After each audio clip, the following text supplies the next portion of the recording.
Hi everybody, welcome to my review of the first test match between England and the West Indies, live in the English summer, which has finally got underway a little bit later than what we had planned, but great to see Test cricket return, and what a match we returned with between England and the West Indies.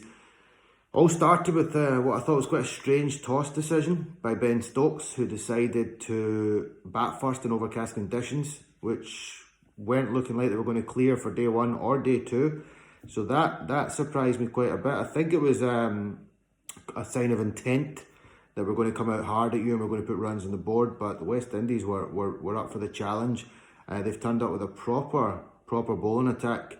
Kemar Roach, Shannon Gabriel, Azari Joseph, Jason Holder, Chase as the off spinner, who I think complements the seamers very well and gives them a good break. He contains things well, but the four seamers are all looking like, you know, a proper formidable attack. It's got pace, it's got height, it's got some movement in it as well. I think they're going to give England a really tough time, and they certainly did on day one of the, or you know, latter in the day's play of day one just a little bit, and then day two they gave England a real tough time. Got early wickets, which was important. I think it was a frustrating match for England's batters. A good few of them showed signs of getting in, but weren't able to quite go on. In the first innings, Ben Stokes obviously played a bit of a captain's knock there, standing up against what was proving to be quite a tough couple of early days against the swinging and seaming ball with pace. And they got themselves to, you know, a reasonable total, which wouldn't have been what they set out to score. And West Indies came out and I thought batted very well in their first innings. Nobody went on to get a big score, i.e. 100. But the guy Brathwaite, I think he goes under the radar for West Indies. He's been opening the batting now for quite a long time for the Windies, and he always is very resilient, hangs about, shows a lot of desire to stay in the wicket, and his knock was an important one to get them up towards putting something decent on the board. And they all kind of chipped in throughout the batting lineup, with the West Indies chase. Got a few runs as well. Dowrich, the wicketkeeper, proved that he can hang about and play some shots, and I think it was a good team effort from the Windies when they came out to bat eventually.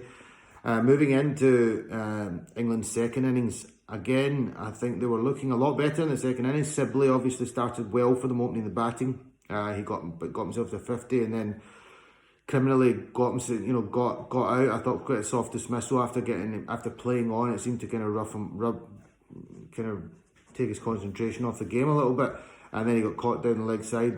Quite a crucial part of the game. I think England were in a position there where if they'd batted on for a little bit longer, might have batted West Indies at least out of the game, or being able to win it, and maybe put them under a little bit more pressure. It wasn't to be. Fantastic innings by Zach Crawley. I think he's going to be one for the future. He looks like a real talent. He looks to play shots, look very confident at the crease, scores runs all round the wicket. He's definitely one for the future, and I think it's probably going to be the reason why Joe Denley may miss out on the next test match when Joe Root comes back into the side. I think Rory Burns didn't have one of his best test matches, but I expect him to come back strong in the second and third test. Moving into the last innings, I think it was set up beautifully. England probably wanted about another 20 to 25 runs to take that to 220, 225 to have a really decent lead. But at 200, it was kind of the dangling carrot. Jofra Archer bowled a sensational opening spell to get England the early wickets, and they had them 3 down with a man retired hurt as well at 38 for 3. So you could technically say 38, 40 for 4, with 160 runs to get in the test match. That's a big ask under the pressure, playing away from home. And I think I've watched most of the day's play today, and I think Blackwood showed great resilience. I thought Chase played very well with them as well. Got a nasty delivery to get out from Jofra Archer, but you know, he looked the part. Both of them looked the part, but Blackwood in particular looks like he's another find. Obviously, Hope, who's now opening the batting with Brathwaite, showed us a couple of seasons ago how dangerous he could be, scoring 100 and winning a test match against England over here. So they've got some guys in their batting order now. Even Chase, I think he's got 5 test hundreds.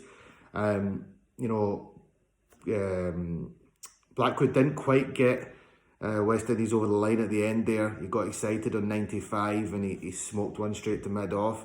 That can easily happen. If that on another day that goes straight over his head, he goes to 99 on to 100. He'll be kicking himself for that.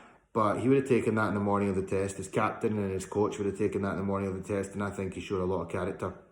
And I think this has really set up the series very, very nicely moving forward. 1-0 to the West Indies, 3 test match series. Joe Root comes back into the side. Josh Butler's place will maybe be up for discussion. Will you bring Broad back into the team? These are all going to be big talking points for the England squad and management. It'll be interesting to see what way they go. But certainly the West Indies squad, team and management will be feeling fantastic going into the second test match at Old Trafford. And we'll be looking to try and go with the momentum. If they could get another victory or a draw in the second test, you know, that really would put the pressure on England. So yeah, hope you all enjoyed the first test. Would love to hear your feedback on the video. Thank you very much. Cheers now. Bye-bye.